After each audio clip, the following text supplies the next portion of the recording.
Hello friends, good morning. तो अभी बजे हैं सुबह के 6:30 और मैं बना रही हूँ पास्ता। मैंने नाश्ता बना के रखा था, पराठा और जैम रोल। लेकिन मेरी बेटी को एन मोमेंट पे नहीं, मुझे पास्ता चाहिए, तो ये हमारा पास्ता बॉईल हो रहा है। फिर मैंने चढ़ाया दोनों तरफ कढ़ाई। बर्तन गंदा तो हो रहा है, ठंडी बहुत है। फिर भी मैंने एक तरफ चढ़ाया कढ़ाई और यहाँ पे बनाने लगी पास्ता।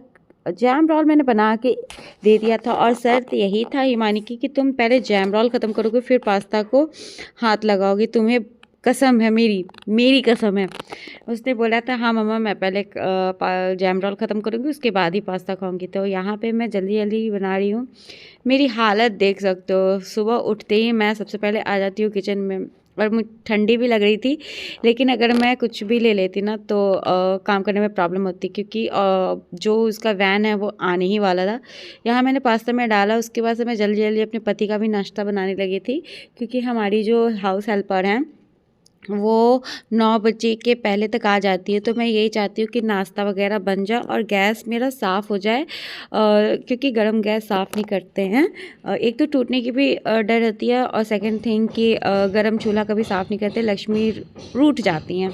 तो यहाँ जल्दी जल्दी मैं नाश्ता बना रही थी, और एक तरफ मैंने चढ़ाया था दाल और एक तरफ चढ़ाया था सब्जी, एक तरफ पराठे। तो यहाँ पे ये जो कुकर है ना, मुझे बहुत ज़्यादा परेशान कर रहा है कुछ दिनों से। लेकिन चेंज करूँगी, कुछ दिन और रुक जाओ, फिर मैं चेंज करूँगी। और मैं उसको ना थोड़ा सा सुई वुई लगा के और उसे ठीक करने की कोशिश में लगी हुई थी। जब आप जल्दी में हो ना तो हर काम ही उल्टा होता है। खैर, जैसे तैसे नाश्ता बन गया और उसके बाद से ये मेरे पति जाने लगे। रोटी है, घुगनी है, गोभी आलू मटर टमाटर की सब्जी है, चटनी है, दाल है।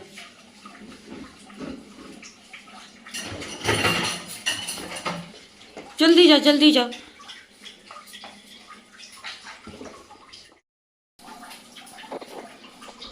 अभी ये बाकी है, साग बाकी है। ये किचन, ये देवी अभी सब साफ कर देंगे। इतनी साग तो तोड़ चुकी है, जिसमें पालक अभी बाकी है, बथुआ और सरसों मैंने तोड़ लिया है, अभी इतना बथुआ बाकी है और ये साग को तोड़ना बाकी है। और मेरे ख्याल से मेरे पतिदेव सिर्फ सरसों ले आए हैं।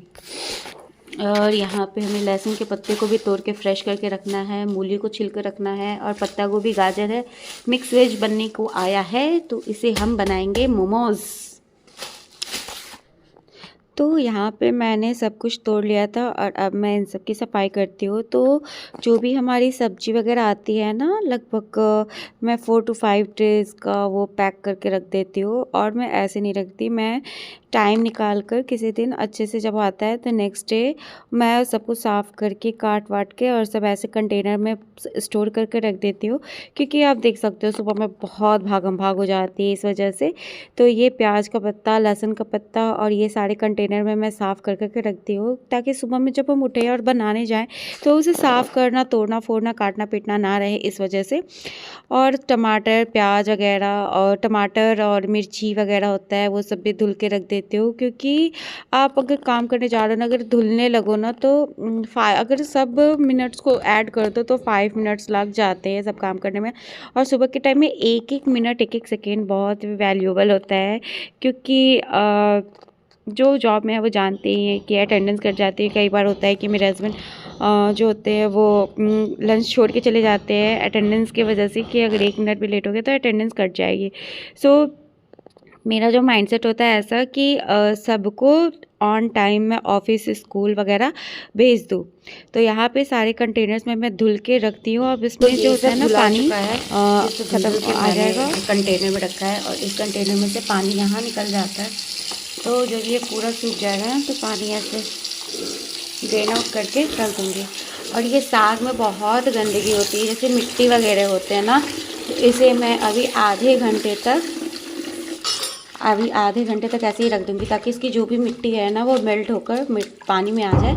आफ्टर डैट मैं इसे धुलूँगी 4-5 पानी, उसके बाद मैं फिर इसे बनाऊँगी। तो यह हमारा सब्जी हो जाता है। तो मैं पूरा सब्जी पहले ऐसे ही पूरा काट वाट के धुल धुल के रखती हूँ, ताकि अर्जेंट में मैं जल्दी जल्दी निकाल के उसे यूज़ कर सकूँ। और अब मेरा कुछ ऐसा हाल बना हुआ है किचन का, इसे अभी मैं समेटूंगी। शीशा खोल दिया मैंने थोड़ा वेंटिलेशन के लिए, और इस रूम का बेड हो गया। और अब हम चलते हैं अपने इस बेड में। उससे पहले हम पहले चाय को देख लेंगे।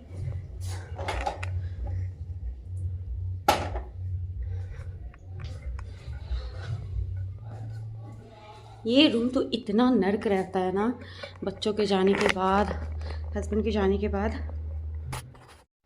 तो सबके जाने के बाद मेरा दूसरा टारगेट होता है बेड करना, क्योंकि अगर घर में है ना, अगर बेड किया हो ना तो वो बहुत ऑर्गेनाइज लगता है।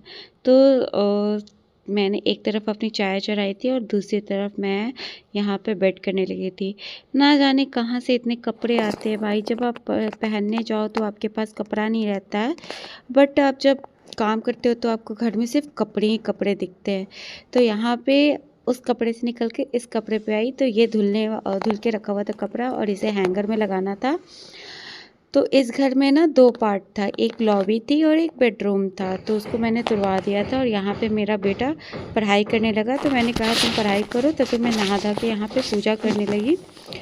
तो मेरा सारा काम हो चुका था यहाँ पूजा पाठ करके, और मैं सीधे नाश्ता करूँगी क्योंकि बहुत ज़्यादा टाइम हो गया था और मुझे बहुत तेज़ भूख लगी थी। लेकिन ये हमारा डेली रूटीन है कि हम अपने पूरे घर में धूप बत्ती दिखाते हैं। उसके बाद लगी मुझे जोरों की ठंडी, तो मैं ठंडी में कभी कपड़ा नहीं खरीदती हूँ। यहाँ मेरे हस्बैंड का एक स्वेटर था जो पिछले साल जल गया था, तो वो ऑफिस पहन के नहीं जाते, तो मैं उनका सारा कपड़ा पहन जाती हूँ। अपने पति का मैं स्वेटर पहन के अब मैं आ गई हूँ यहाँ साग धोने के लिए। फ्रेंड्स, तो करते करते मेरे चेहरा इसलिए गंदा लग रहा है ना क्योंकि मैंने आईब्रोज नहीं बनाया है। और अभी बज गए हैं 12। नंदू ने आज पास्ता खाया था तो उसे भूख नहीं लगी है। 12 बज चुका है और चावल मैंने चढ़ा दिया है, साथ में मैंने साग भी चढ़ा दिया है। तो साग में यहाँ पे मैंने साग कुकर में चढ़ा दिया है। कुकर की सीटी निकाल दी क्योंकि यहाँ तक भरा हुआ था, तो मुझे डर लगता है कुकर से। सेकंड, मेरा चावल भी बन रहा है। इधर मैंने दूध उबाल के रख दिया है और यहाँ पे मैंने काउंटर भी क्लियर कर दिया है। सारी चीज़ को एडजस्ट करके मैंने रख दिया फ्रिज में। तो सारे कंटेनर्स वगैरह मैंने यहाँ रख दिया है। और कुछ चना और मटर मैं पहले से भिगो के रखती हूँ फॉर द इमरजेंसी, अगर सब्ज़ी भूल गई या कुछ ऐसा हुआ तो। और यहाँ पे मैंने आलू उबाल के रख दिया है और थोड़ी सी मैं दही जमाने के लिए दही रखा है। हाँ, ये पूरा काउंटर भरा हुआ है। आज केक बना दो। और यहाँ पे मेरा सारे आइटम्स, दूध, सब कुछ क्लियर, सारे चीज़ क्लियर हो गए। सब्जी भी मैंने सब रख दिया है फ्रेश करके धोकर। बना देंगे केक, बेटा पहले खाना खा लो। चलो चावल पसा दें, और अब चावल पसा देते हैं। नाउ टुडे इज सैटरडे और आज है हमारा आइलिंग डे। तो बाल बहुत रफ हो गए थे, तो 1 वीक पहले मैंने अपने लिए मंगाया वैदिक शैम्पू, कंडीशनर, सीरम विथ ये साहा bhringraj booster oil for hair growth. और इसमें है 75% भृंगराज प्लस 25% सीसमी। ओके, तो ये मेरा फर्स्ट टाइम है। आइलिंग तो मैंने किया है, शैम्पू मैंने एक बार यूज़ किया है। हाँ, एक बार में मुझे क्या ही समझ में आएगा। सो उसको छोड़ते हैं और चलते हैं आज का मसाज लेने। और कल करूँगी शैम्पू, तो फिर आपको पता चल ही जाएगा कि कैसा है। एक बूंद भी कम नहीं होना चाहिए, कम नहीं, 2 नहीं वेस्ट होना चाहिए। भाई बहुत पैसा लगा है इसमें, बहुत पैसा लगा है, लेकिन हमारे बाल जाने के बलिदान को मैं ये बर्दाश्त नहीं कर सकती थी। सबसे पहले हम लेंगे ब्रिंगेज ऑयल, मैंने इसे मिक्स करना भूल गया, और उसके बाद से मैं इसमें लगा रही हूँ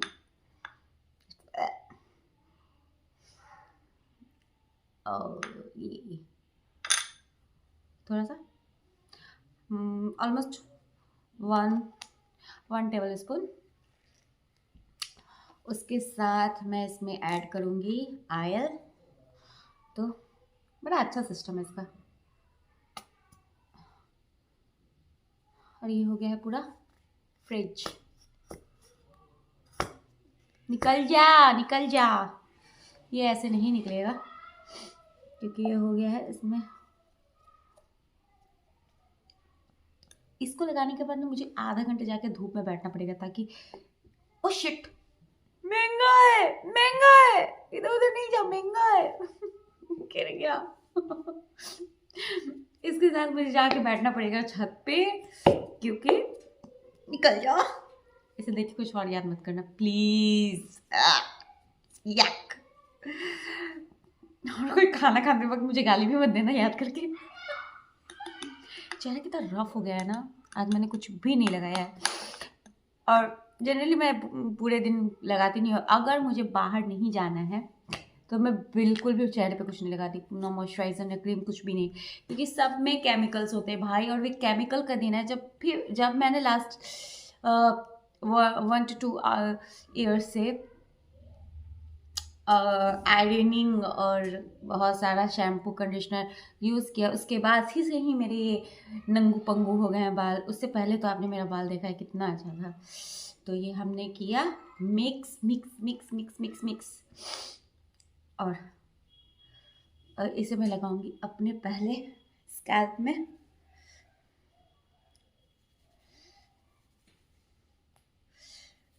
क्योंकि मेन प्रॉब्लम तो भाई स्कैल्प में ही तो है, स्कैल्प में ही तो है।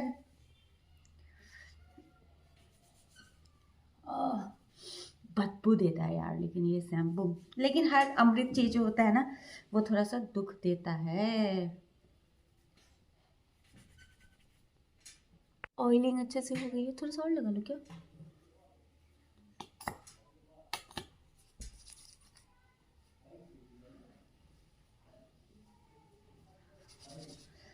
हाँ लेकिन एक बात है,